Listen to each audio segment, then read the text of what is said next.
வணக்க மக்களை, இன்னைக்கு ஒரு கண்டிப்பா தரமான சம்பவம் வந்து இன்னைக்கு எபிசோட்ல வந்து எதிர்பார்க்கலாம் அப்படின்னு நான் வந்து நினைக்கிறேன். எதனால அப்படின்னா, நம்ம தீபக் ஏன் இந்த அளவுக்கு மோசமா போயிட்டு இருக்காரு அப்படின்னே தெரியல. ஒருத்தர் அமைதியா போறான்றதுனால அவனை போய் சொல்லிட்டே இருக்க கூடாது இல்லையா? சோ அந்த மாதிரி ஒரு விஷயம் தீபக் பண்றாரு. தீபக்கோட ட்ரூ கலர்ஸ் வந்து பாத்தீங்கன்னா வெளியே தெரிய ஆரம்பிக்குது அப்படின்னு தான் சொல்லணும்.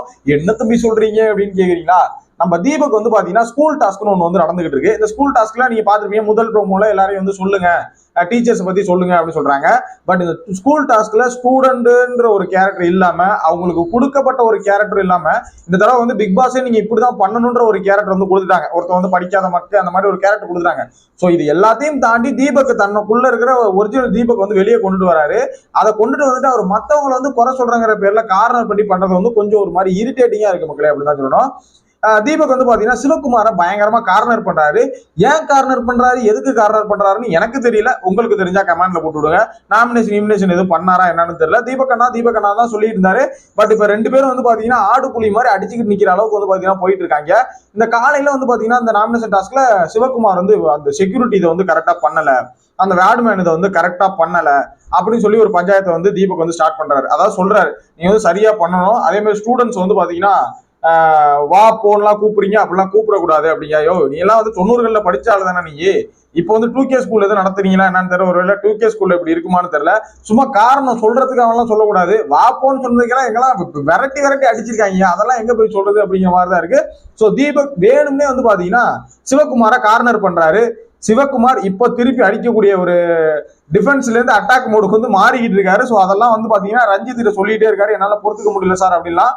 ஸோ கூடிய விரைவில் வந்து ஒரு பாம்பு வெடிக்க வாய்ப்புகள் நிறைய இருக்கு.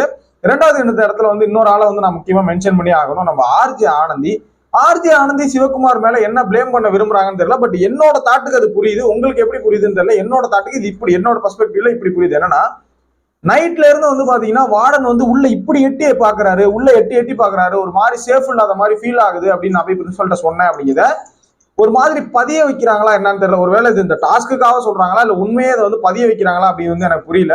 பட் உண்மையா பதிவு வச்சிருந்தா அது ஆனந்தி பண்ற பெரிய ஒரு தவறு. இந்த கேம்ல இன்னும் ஒரு மிஸ்டேக் பண்ணிருக்காங்க அப்படின்னு நான் வந்து நினைக்கிறேன். என்னன்னா,